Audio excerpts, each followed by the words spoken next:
Gen Z, welcome back to another episode of Talk with Salah, where the tea is hot, the thoughts are deep, and the vibes always unmatched. Dan di video kali ini kita kedatangan guest star lagi. Coba kenalin dulu namanya siapa? Hai teman-teman. Hai.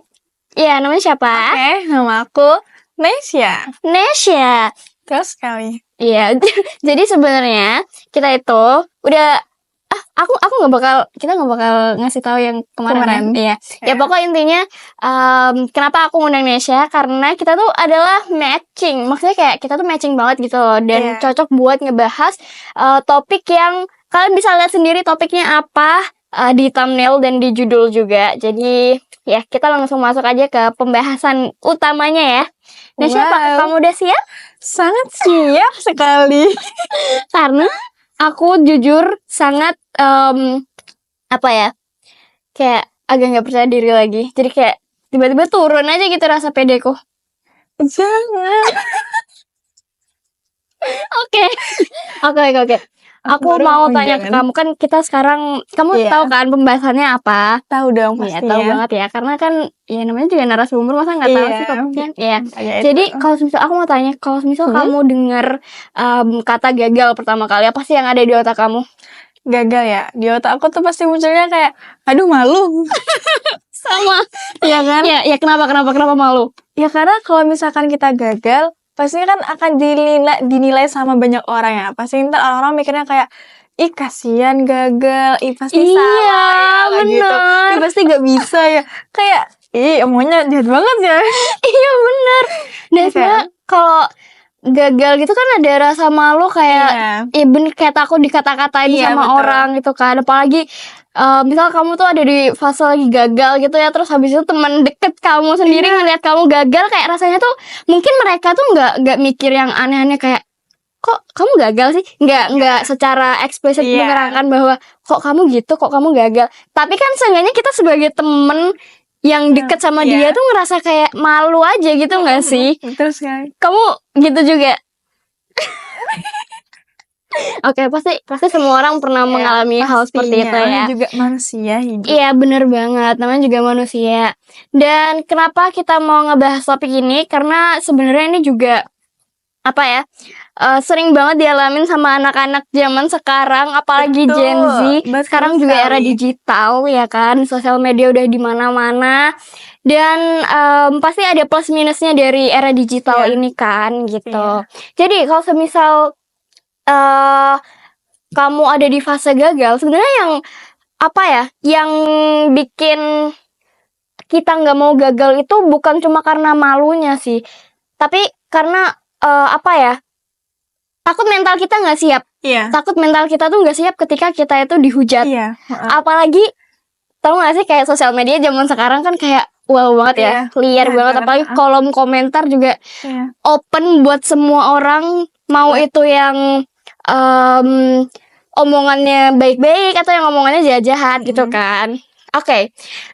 Dan menurut aku juga, kamu mau nambahin juga nggak? Enggak, itu udah cukup poinnya. Iya, oke.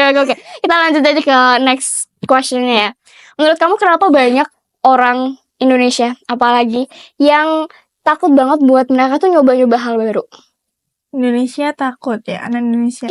Kita sebagai pemuda-pemudi Indonesia takut buat nyoba hal baru.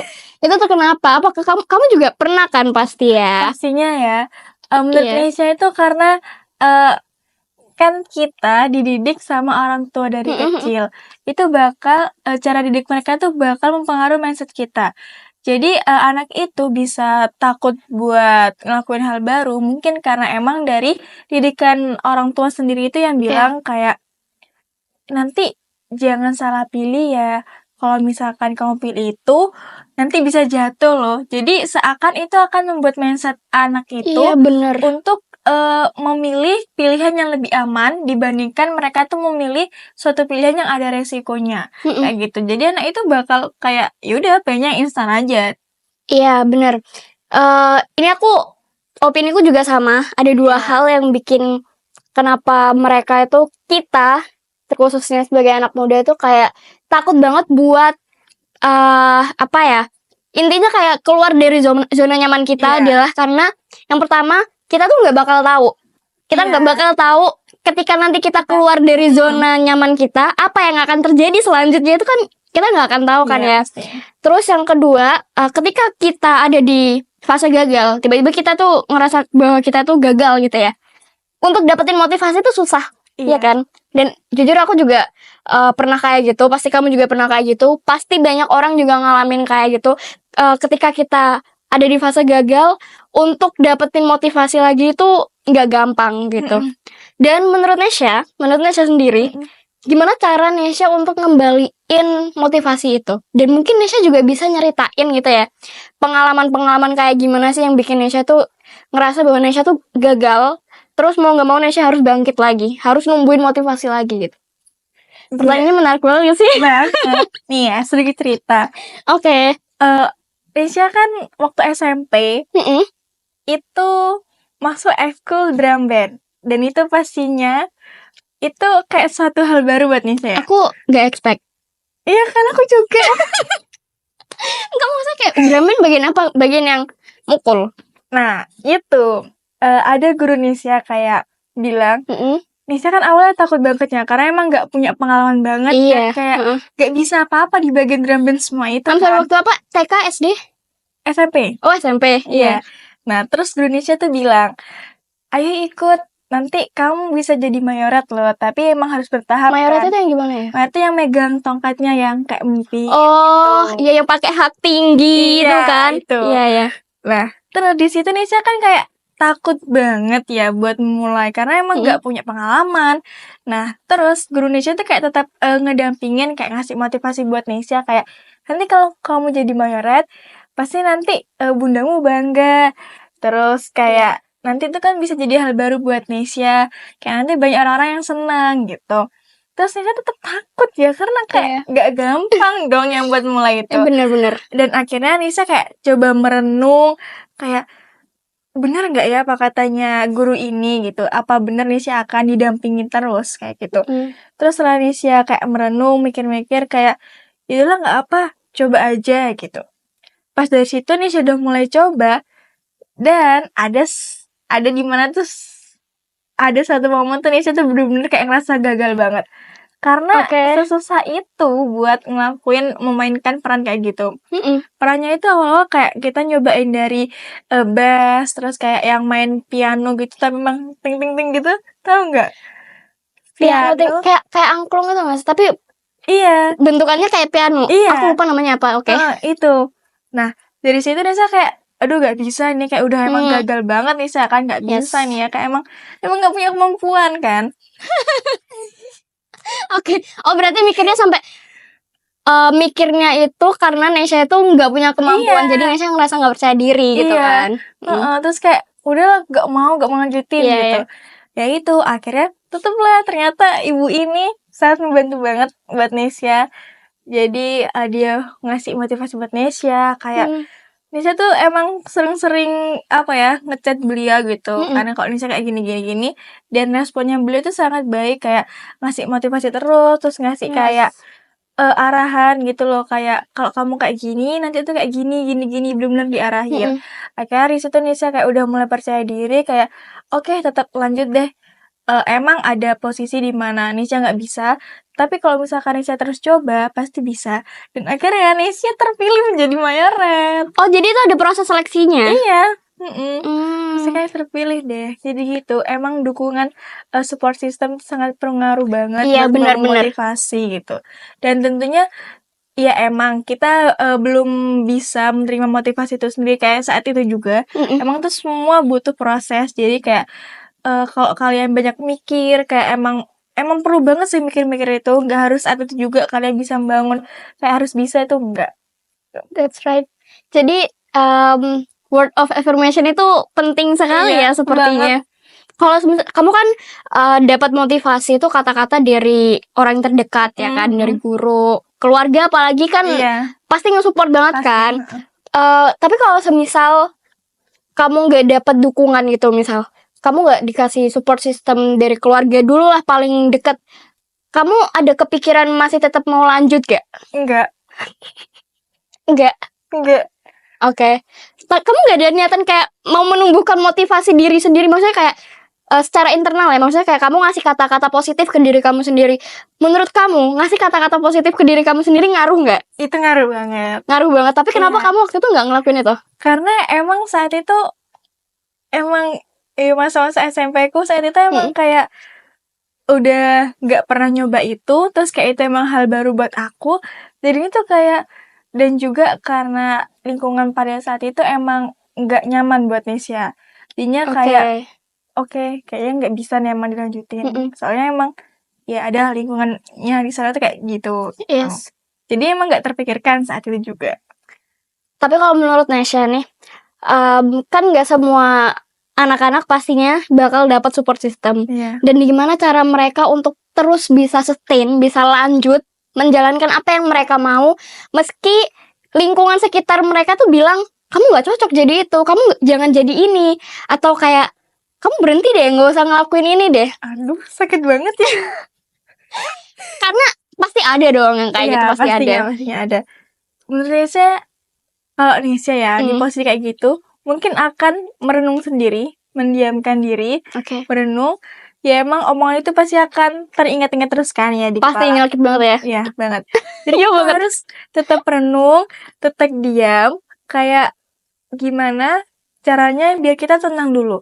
Nggak apa-apa emang kepala berisik, nggak apa-apa ya, itu sangat gaul banget. Overthinking. Iya, tapi nggak bisa tidur gitu gimana dong terus? Nggak apa, tetap tenang. tenang, minum obat. Enggak, tapi beneran kayak nggak apa-apa ngasih waktu buat kepala berisik apapun tuh nggak apa-apa. Pasti apa ya, ntar juga kayak beberapa menit kemudian kamu juga harus bisa mengontrol diri, kayak bilang oke, nggak apa-apa, 10 menit ini aku membiarkan kepalaku berisik, tapi setelah itu aku harus tetap maju, tetap ngelakuin hal positif, kayak gitu intinya. Benar. Emang ada dua tipe anak yang dia itu mereka ada yang disupport sama keluarga deketnya, ada juga yang mereka nggak punya fasilitas itu lah intinya seperti itu kan. Aku jadi keinget waktu pertama kali aku ngebangun podcast ini, pasti jujur susah ya. Kenapa? Karena aku ngelontarin banyak banget pertanyaan ke diri aku sendiri. Contohnya kayak, ini ntar aku bisa survive gak ya kalau misalnya aku buka podcast ini. Kan buka podcast bukan cuma buat satu episode doang kan ya, pasti harus berkelanjutan gitu loh. Nah caranya aku supaya bisa berkelanjutan itu aku harus gimana gitu kan. Terus aku juga tanya-tanya juga ke keluarga deket aku, ke mama, ke papa, ke kakak, yang emang mereka itu ya istilahnya pengalamannya juga lebih banyak gitu kan. Terus senangnya aku adalah mereka support aku banget. Mereka ngasih masukan-masukan juga. Bahkan papa sendiri itu kayak ngebeliin peralatan-peralatan apa aja yang harus dibutuhin buat podcast gitu kan. Dan bener banget guys, support system itu sebenarnya sengaruh itu gitu loh. Betul. Ketika kalian ingin mencoba hal baru, coba kalian itu konsultasiin dulu ke keluarga deket kalian, atau kalau enggak ke teman deket kalian. Karena kalau kalian ngejalanin sendiri, dipendem sendiri, itu berat dan banget. Susah buat ngejalanin itu gitu loh.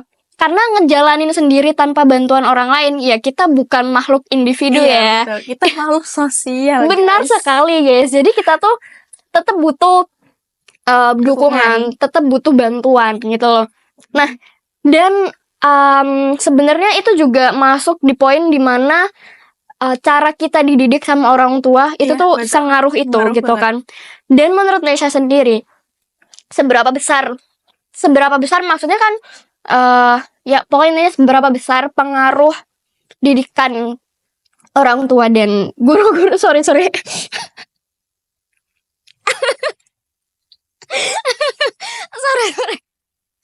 ini gak enak banget, aku harus minum. Seberapa besar minum? Enggak, aman. Seberapa besar pengaruh didikan orang tua, dan bukan cuma orang tua ya, tapi guru juga sebagai orang tua kedua kita dalam intinya dalam membimbing kita agar nggak takut buat ngambil resiko. Sangat besar dong. Iya, besarnya tuh dalam artian seperti apa? Maksudnya ya mungkin kamu bisa bantu ngejelasin gitu loh ke mereka. Sama seperti kayak Sama. Intinya sama. Iya, sama kayak tadi Nisha cerita Nisha tentang apa pengalaman di SMP itu yang sangat didukung banget oleh guru Nisha itu benar-benar sangat pengaruh banget ya. Karena ketika mereka orang tua kita, baik guru, orang tua di rumah juga, itu ketika sangat mendukung kita dan memberi motivasi, apalagi kayak memberikan kalimat kayak nggak apa-apa dicobain dulu walaupun itu hal baru, tetap dicoba. Kalau Yes. gagal, tetap cobain lagi. Kalau gagal tetap coba lagi. Tapi bener sih. Iya kan? Bener. Emang gagal itu emang bagian dari proses Iya, buat bener. menuju kesuksesan. Jadi Yes, nggak yes. apa-apa teman-teman. Jadi kalau misalkan udah orang tua bilang kayak gitu, kita harus tetap semangat. Tapi kalau misalkan orang tua ngomongnya kayak hati-hati ya, jangan pilih itu, nanti jatuh, ntar nggak bisa siapa yang nolongin kayak gitu. Itu sangat sakit banget. Bikin langsung Iya, mental kita jadi dong, iya dong. ya teman-teman, Iya. gitu. Tapi jujur aku kepikiran ya, sebenarnya tuh ada dua tipe orang tua, cara mereka ngedidik Iya. anaknya tuh kayak gimana kan. Ada mereka yang secara mereka gak sadar itu tuh ngelit anaknya untuk apa ya, jadi bikin anaknya tuh takut buat ngambil resiko. Ada orang tua yang bikin anaknya jadi takut buat ngambil resiko. Ada juga orang tua yang selalu ngeyakinin anaknya bahwa gagal itu nggak apa-apa. Kayak yang kamu bilang, gagal itu adalah bagian dari proses gitu kan. Dan itu yang akhirnya ngebentuk mental anaknya lebih siap ketika menghadapi tantangan gitu kan. Betul. Lebih siap ketika mereka itu ada di fase gagal itu gitu loh. Karena mereka diajarin dari kecil untuk ketika kamu ada di suatu masalah, jangan pernah takut untuk menghadapi, jangan pernah malu juga ketika dapat judge mental dari orang-orang lain gitu kan. Karena ya emang kalau dijudge sama orang itu nyakitin banget. But good for them ya, ketika mereka itu punya orang tua yang support banget. Karena kan pasti juga kayak yang aku bilang dan Nesha bilang bahwa nggak semua anak itu punya apa ya, apa sih bisa dibilang kayak nggak semua anak itu punya kesempatan yang sama gitu. Kayak yang kita berdua rasain atau kalian juga yang merasakan itu. Tapi kalau misalkan Yes, mereka yang tidak punya orang tua ya jangan. ini dark banget ya. Iya benar. Tiba-tiba nih saya kepikiran buat kalian yang ini nggak mengarah ke yang ini ya, tapi buat kalian yang lagi bermasalah sama orang tua, kayak gak punya orang tua juga, please kalian jangan ngerasain dia ngerasain sendirian, ngerti gak sih? I see. Iya. Ada di sana kan pasti banyak orang yang mereka cuma hidup berdua sama kakaknya atau entah sendiri. Itu please ya, kalian jangan ngerasa tetap sendiri. Kalian tetap punya orang-orang di sekitar kalian, teman dekat kalian, entah itu saudara atau teman dekat kalian yang benar-benar kalian percaya. Itu please jangan ngerasa sendiri karena kalian tetap punya mereka. Jadi walaupun kalian gak dapat support system dari orang tua, tapi percaya mereka selalu ada buat kalian. Iya benar. Dukungan gak cuma harus dari keluarga juga kan ya, pasti juga bisa dari temen. Dan kamu setuju gak kalau aku bilang bahwa kita sebagai anak muda apalagi ya, milih-milih temen itu harus banget. Harus banget. Jelasin kenapa? Mungkin ada mereka yang gak setuju ya, karena bisa jadi dari statement orang tua mereka yang bilang kamu jangan pilih-pilih temen, nggak baik, semua tuh sama gitu. Nggak sama. Padahal nggak sama ya teman-teman. Karena kalau sekalinya kita berteman sama yang nggak baik terus berada di lingkungan yang baik, di lingkungan yang nggak baik, kita akan ikut-ikutan. Jadi kayak misalkan kita ada di lingkungan yang dimana teman-teman kita tuh kayak males, hobinya kayak ngajakin nongki nggak jelas, ngabisin uang, terus pulangnya malam. Itu ngaruh banget buat kita. Emang ya, mungkin kesannya kayak buat senang-senang aja gitu. Tapi tambah lama kalau dilakuin itu terus, itu bakal nggak baik buat kita. Kalau misalkan kalian berada di fase itu, stop. Jangan ya teman-teman. Iya, kalau kalian ngerasa bahwa circle kalian ternyata masuk dalam kategori yang disebutin sama Nesya, jangan sungkan untuk cut off. Iya, betul. Cut off sekarang itu juga, saat itu juga. Emang gak enakan, mungkin ada orang yang gak enakan ya. Tapi tipsnya buat orang gak enakan, kalian coba aja menghindar, kayak sekalinya misalkan diajak, tuh sekalian tuh kayak nyari alasan lah Ada gitu. tips tuh, bener Iya, banget. jadi ntar kayak perlahan-lahan karena itu menjauh, kayak jarang komunikasi, terus kayak udah jarang mengiyakan ajakan mereka, itu nggak apa banget kok, demi kebaikan diri kalian, guys. Yes, bener. Dan aku juga mau nambahin, jadi egois itu nggak apa-apa. Iya banget. Karena iya banget nggak apa-apa. Iya nggak apa-apa, karena itu adalah salah satu cara kita untuk ngejaga diri sendiri gitu loh. Salah satu cara supaya kita tuh bisa survive di lingkungan pertemanan. Karena kan ada temen yang emang kayak yang Nesya bilang, ada yang mereka intinya menjerumuskan ke arah yang salah, ada juga yang ngajak buat ke arah yang lebih baik gitu loh. Nah, dengan kita egois, kita milih-milih teman, kita nggak mau temenan sama orang-orang yang bikin kita jadi downgrade, ya itu udah salah satu bentuk kita sayang sama diri sendiri, kita peduli sama diri sendiri gitu. Dan tahu nggak sih, balik lagi ke topik ya. Balik gitu. Kayaknya agak melenceng dikit tapi nggak apa-apa. Kebanyakan orang itu tuh fokusnya. Ini kayak kita ngomong berdua, mereka nggak dia. Kebanyakan orang itu tuh fokusnya cuma ke proses. Cuma ke hasil. Bukan ke prosesnya. Nah, kalau kamu, Nesya ini tipe orang yang mana? Apakah kamu kayaknya aku selama ini selalu merhatiin hasil deh daripada proses? Gimana? Kalau Nesya lebih memperhatikan ke proses. Wis, keren banget. Karena karena kata Bunda Nesya ya. Kalau Bunda kalian pastinya juga harusnya. Kata Bunda Nesya, hasil gini bilangnya. Ada satu momen Nesya tuh emang udah berusaha banget ya. Tapi hasilnya tuh nggak sesuai ekspektasi Nesya. Akhirnya Nesya sedih kan ya. Nesya kasih tau lah ke Bunda. Terus Bunda Nesya bilang gini, nggak apa-apa Kak, selama kakak udah berusaha yang terbaik, itu apapun hasilnya itu gimana sih? Apapun hasilnya terima aja gitu kan. Yang penting kamu udah berusaha dengan baik. Jadinya kayak ya udah, jangan terlalu mentingin hasil, yang penting udah berusaha dengan baik, terus tetap berusaha, terus tetap berdoa. Mungkin itu emang bukan yang terbaik buat kakak, dan Allah itu lagi mempersiapkan yang terbaik buat kakak di berikutnya. Keren sekali, bener. Harus tetap berusaha, gak apa sedih, tapi setelah itu tetap bangkit. Benar. Sebenarnya ketika kita dikasih gagal itu ya, ada rencana baik dari Tuhan yang kita tuh nggak pernah tahu, gitu kan. Mungkin aku nggak tahu, aku selalu mikir bahwa nggak selalu sih, maksudnya kadang ada di fase dimana aku mikir mungkin aku dikasih gagal ini karena Tuhan mau ngejaga aku, dari hal-hal yang seharusnya aku nggak ada di situ gitu loh. Dan kadang kita sebagai manusia itu tuh nggak bisa mencerna atau nggak bisa menerima apa ya, intinya kayak istilahnya kayak alasan apa sih, nggak bisa menerima apa ya bilangnya. Jadi aku nggak tahu, nggak bisa menerima ketika dikasih gagal sama Tuhan.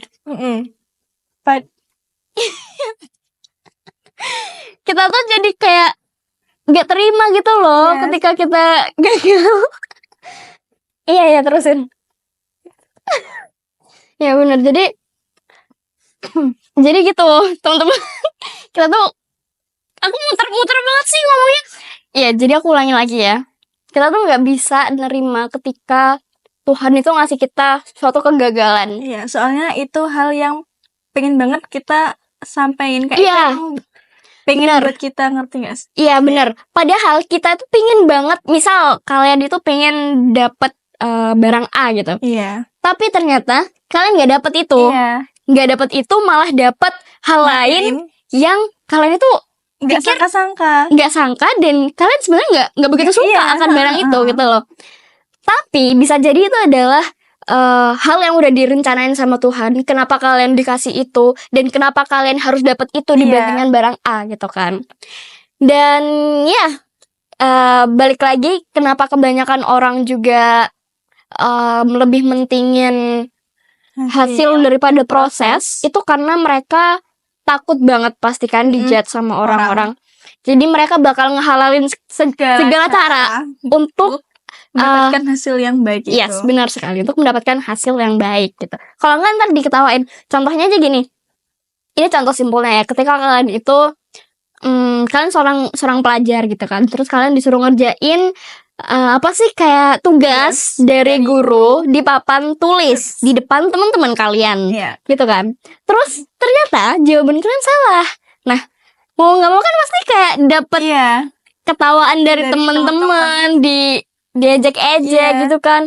Mungkin itu emang niatnya cuman bercanda, tapi itu nyakitin banget, malu banget sih pasti. Dan aku juga pernah ada di fase kayak gitu kan. Ketika aku salah jawab, ternyata malah diejek sama temanku gitu loh.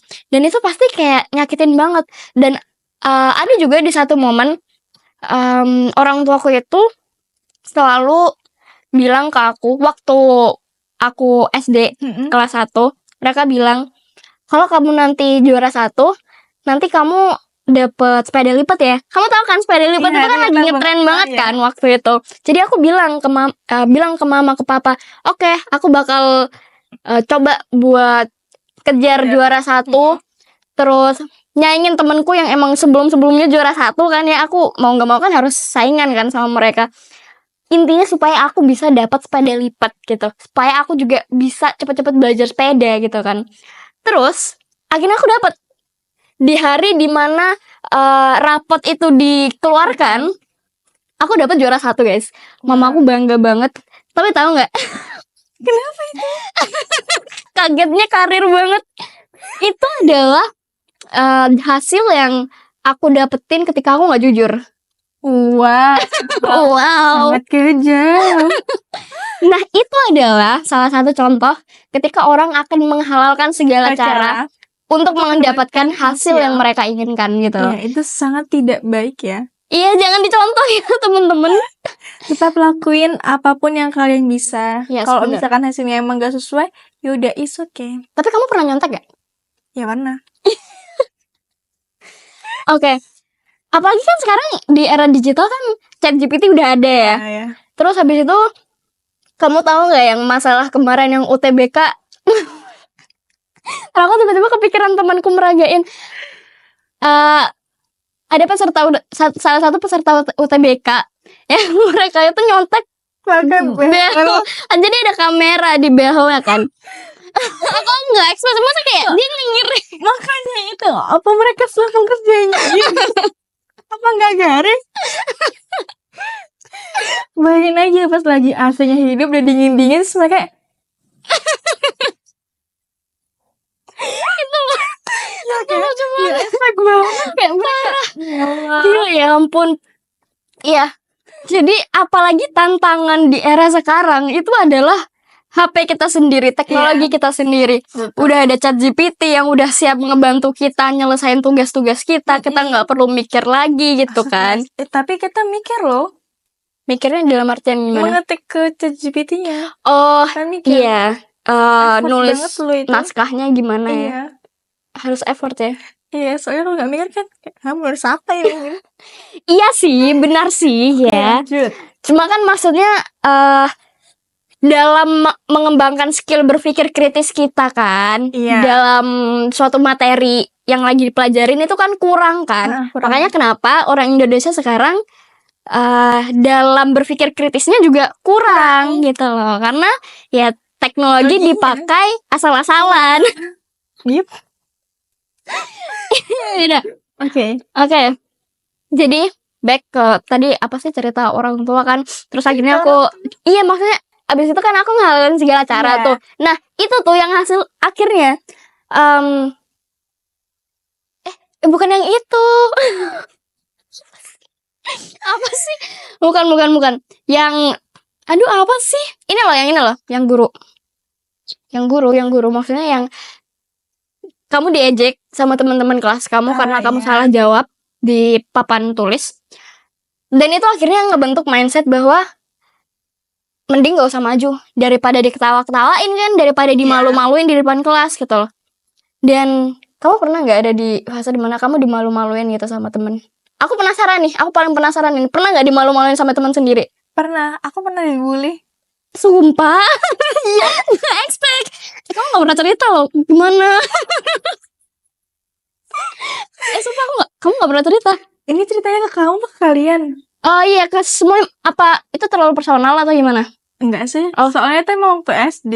Oke. Jadinya ya udah diejek aja, dibully. Soalnya waktu SD Nisha kan emang kalem ya. Emang kayak bukan kalem-kalem sok alim gitu ya, enggak ya. Kayak emang ya gitu kan, emang kayak pendiam. Tapi emang waktu SD tuh emang diem banget dan kalau ngomong itu pelan. Oke. Mungkin karena ngomongku pelan dikiranya kayak gimana gitu kan. Akhirnya terlalu jaga diri banget gitu ya. Terlalu sopan banget sih kelihatannya. Gitu. Akhirnya ya udah, akhirnya diajak aja sama teman-teman. Ya udah pas akhirnya dari situ ya. Itu kelas 4 atau kelas 5 gitu. Pas akhirnya gara-gara kayak gitu, Nisha kesel kan. Akhirnya di kelas berikutnya Nisha memberanikan diri. Maksudnya kayak ada guru Nisha kayak ngejawab, terus suaranya kayak lebih malah jadi termotivasi ya. Iya. sih. Berarti pengaruh orang dalam berkomentar tentang diri Nesya itu sengaruh itu. Tapi ngaruhnya bukan dalam artian malah bikin Nesya jadi drop, malah bikin Nesya itu belajar lebih baik gitu kan. Oke. Tapi pasti ada kan beberapa orang, bukan beberapa, mungkin banyak. Dan salah satunya juga aku, ketika aku dapat hujatan dari orang-orang atau dari teman sendiri bahkan, itu rasanya bukan malah mau belajar lebih baik, tapi kayak langsung drop. Nggak kepikiran untuk apa ya, nggak kepikiran untuk yaudah deh besok aku coba lagi buat jadi yang lebih baik. Tapi malah pemikiranku tuh adalah aduh nggak bisa sih, mending aku udahan deh. Iya. Itu loh, itu kayak gimana sih cara kamu untuk ngubah mindset itu? Kok kayaknya kayak gampang banget ya? Tapi padahal nggak segampang itu. Nggak segampang itu. Emang sebenarnya itu emang butuh proses. Tapi gimana cara kamu buat ngubah mindset itu? Apakah kamu bilang ke diri kamu sendiri juga? Aku lebih suka ngomong diem. Ngomongnya kayak aku diem. Diemku nih bukan diem yang nggak ngapain, tapi aku ngomong sama diriku sendiri. Ya aku lebih suka kayak gitu. Jadi kalau misalkan emang aku lagi di posisi yang kayak salah itu, mungkin aku akan berisik banget sama diri Nisha sendiri. Dan pastinya ya itu tetap membiarkan diri Nisha berisik sendiri.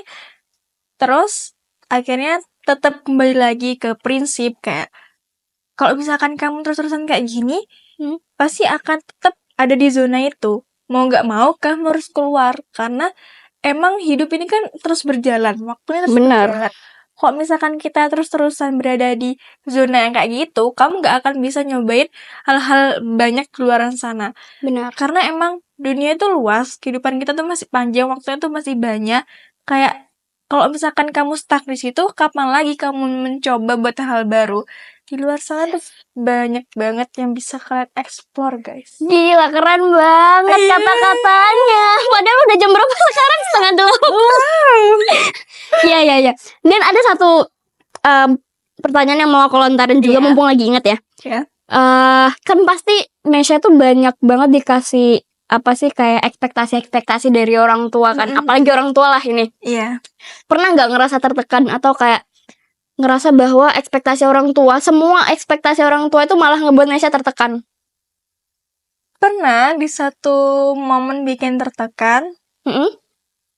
Iya. Tapi nggak semua saran-saran atau mungkin lah, gitu. Oke, 50-50. Iya. Jadi kayak ekspektasi seperti apa yang ngebuat Nesya tertekan?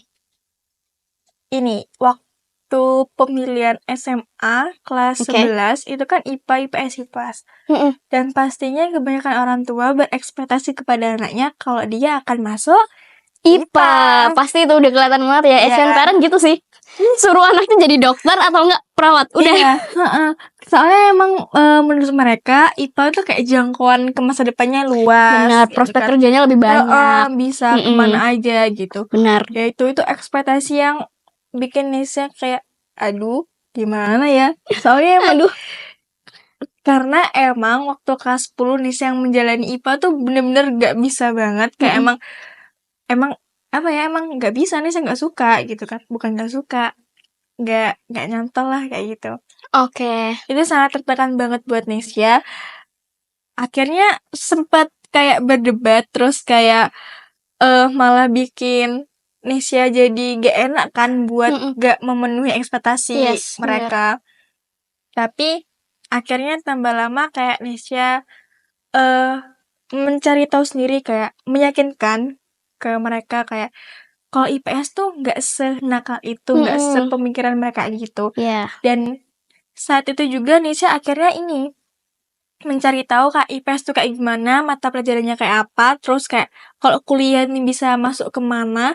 Akhirnya dengan kayak Nisha punya informasi jangka panjang itu, akhirnya Nisha kasih tahu ke orang tua Nisha, dan akhirnya mereka setuju. Mereka bilang kayak ya udah, karena itu emang pilihanmu, kamu yang ngejalanin, ya udah jalanin aja.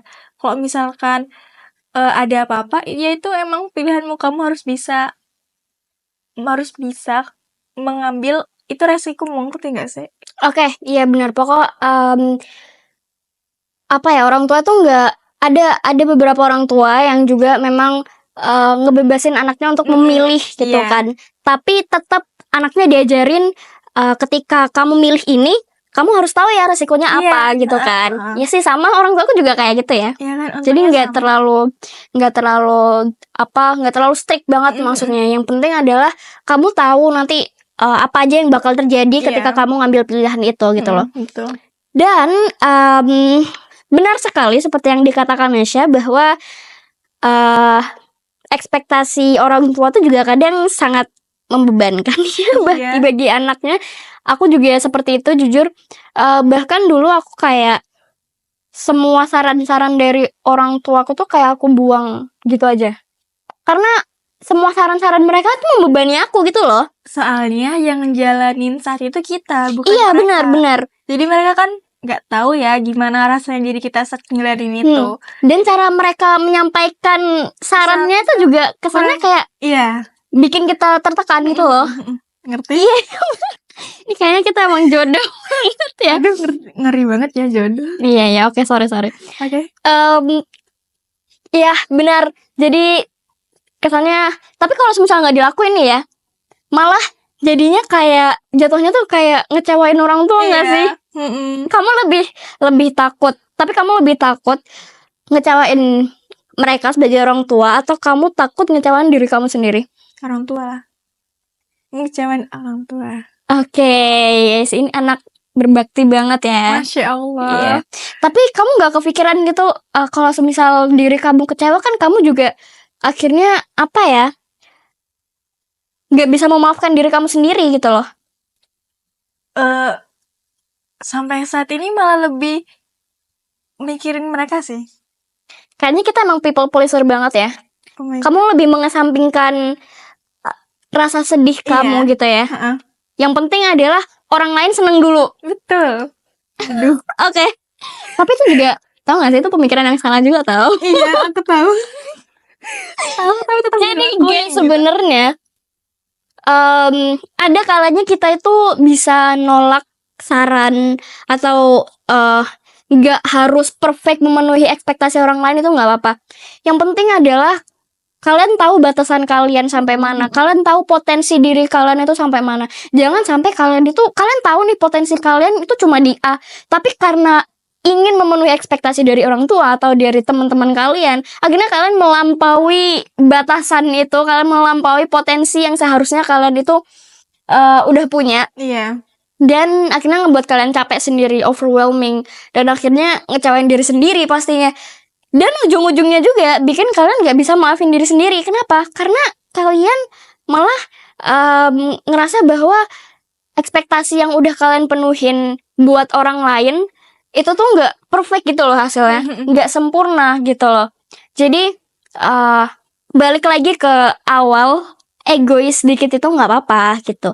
Yang penting adalah kalian juga seneng, itu yang pertama. Dan tapi juga jangan egois dalam artian kalian acuh sama orang lain ya. Tidak boleh. Iya, benar-benar. Dan tau nggak, di era sekarang kayak yang aku bilang, media sosial kan udah makin banyak nih ya. Jadi contohnya kayak dari Instagram, Twitter. Twitter sekarang jadi X, terus TikTok juga ya kan. Dan itu malah ngebuat apa ya, banyak banget challenge atau tantangan-tantangan. Nah, salah satunya ini yang mau aku tanyakan adalah, menurut kamu dengan adanya media sosial yang sekarang udah tersebar di platform-platform tertentu, apakah itu ngebuat kita jadi makin takut buat nyoba sesuatu atau malah jadi inspirasi buat kita? Dua-duanya. Oke, dalam artian kayak gimana tuh?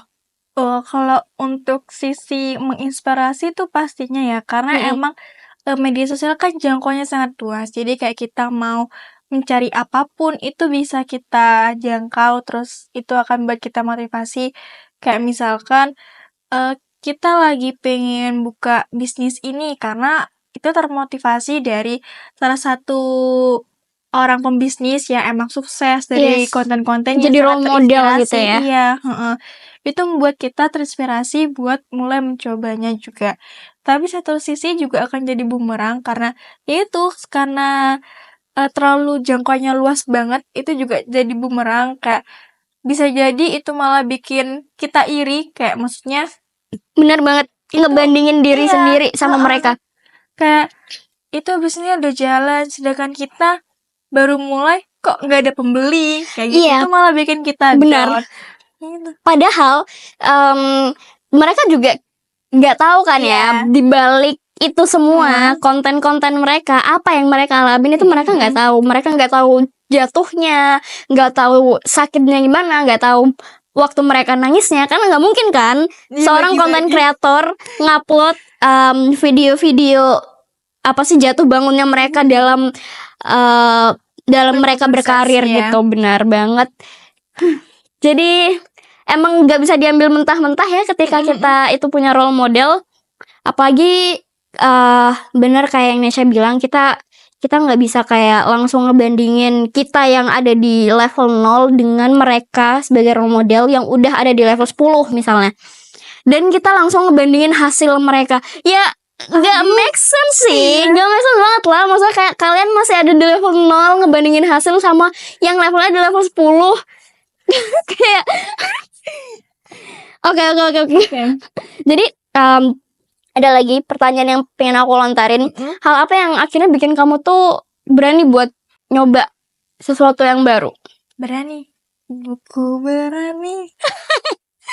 Random banget. Tahu kan tapi lagi? Enggak. Kejar mimpi. Enggak tahu. Oke.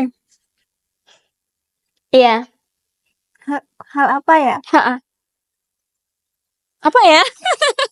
Hal apa yang bikin kamu tuh berani akhirnya buat buka peluang baru buat diri kamu? Yang awal-awal pastinya mengubah mindset, terus karena dengan kita membuat mindset kita ke hal positif, jadi semua tubuh kita tuh akan berniat positif. Yes. Jadi kayak kita udah mengubah mindset kita positif, pastinya akan muncul niat juga yang positif, dan akhirnya kita akan tergerak, terarahkan buat ngelakuin langkah-langkah kecil yang akhirnya memberanikan kita buat memulai sesuatu itu. Iya benar. Kalau dari aku sendiri, aku nggak tahu kenapa setiap kali aku tuh ada dalam suatu problem, itu ada kalanya tiba-tiba aku kepikiran bahwa kayaknya emang harus dicoba sekarang deh. Kalau nggak sekarang kapan lagi gitu kan? Betul. Kan kesempatan itu ada yang bilang kesempatan itu nggak datang dua kali gitu kan. Jadi manfaatin kesempatan kalian selagi itu ada sebelum diambil sama orang lain gitu loh. Karena kalau udah diambil orang lain pasti kita ngerasa kayak nyesel banget gitu loh. Dan yang mau aku sampaikan adalah setiap proses itu harus dijalani dengan happy.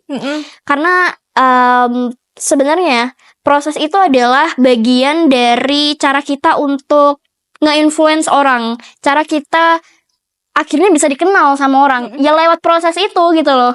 Ketika kita cuma ngebagiin hasilnya, kan orang-orang jadi agak skeptis gitu loh sama kok bisa tiba-tiba kayak gini gitu kan. Yes. Dan kalau misal Nesya sendiri balik lagi ke masa-masa kelas 10 SMA, apa sih yang pengen Nesya sampaikan ke diri sendiri untuk jangan takut buat nyoba hal baru? Untuk Nesya di kelas 10, iya, Nesya kasihan. kasihan ya. Iya. Kenapa kasihan? Karena Nesya di kelas 10 tuh bener-bener bukan gak terarah ya, kayak bener-bener takut banget buat mencoba sesuatu yang emang dia pengenin saat ini juga. Akhirnya Nesya mau bilang untuk Nesya kelas 10, tolong jangan pernah takut, gak apa-apa takut. Tapi emang semua itu ada waktunya, ada masanya. Jadi selama masih ada waktu itu, tolong tetap cobain apapun yang emang pengen dicobain, karena kapan lagi kayak salah itu, kapan lagi kita bisa memulainya gitu. Jadi tetap aja harus berani, apapun hasilnya itu yaudah, itu hasil tuh bonus. Yang penting proses berjalannya ke sana itu pastinya dengan melakukan dengan hal kebaikan. Yeah, and Sela, if you hear this, if you hear me, Sela di kelas 10, ini jadinya kayak sesi curhat ya? Iya, maaf ya, enggak. Ya intinya buat kita semua adalah capek itu adalah hal yang wajar ya kan, karena kita itu juga manusia biasa yang bukan robot. Ya kan, yang harus disuruh kerja 24/7 gitu kan. Jadi do step by step aja sih, dan try to appreciate every process yang lagi kalian jalanin. Gak usah ngerasa terbebani juga, karena kan dulu aku tuh ngerasa banget ketika aku ada di intinya adalah aku lagi berproses gitu ya. Sampai sekarang aku lagi berproses sih. Maksudnya kayak dulu aku tuh mikirnya kok kayaknya aku doang sih yang prosesnya kayak lika-likunya banyak banget gitu ya. Tapi ternyata semakin kesini aku semakin sadar bahwa ya nggak cuma aku doang sih, nggak cuma aku doang yang prosesnya ternyata sesulit ini gitu loh. Masih banyak juga orang-orang yang bahkan prosesnya lebih rumit dari yang aku jalanin gitu. Jadi lebih bersyukur aja sih, lebih bersyukur sama apa yang kita punya sekarang. Terus lebih mengevaluasi diri apa yang perlu kita lakukan supaya tujuan kita bisa tercapai, supaya mungkin untuk memenuhi ekspektasi orang lain juga ya kan, who knows. Dan satu pertanyaan lagi yang pengen aku sampaikan ke Nesya sebelum kita closing nih. Closing? Iya benar, mau closing cepat kan ya. Iya udah berapa jam ya kan, 10 jam lebih deh. Aduh enggak. Hiperbola. Oke. Menurut kamu, menurut Nesya sendiri nih, gimana cara Nesya itu pelan-pelan ngubah atau ngelawan rasa takut Nesya? Caranya ya tadi ya teman-teman. Tadi yang mana?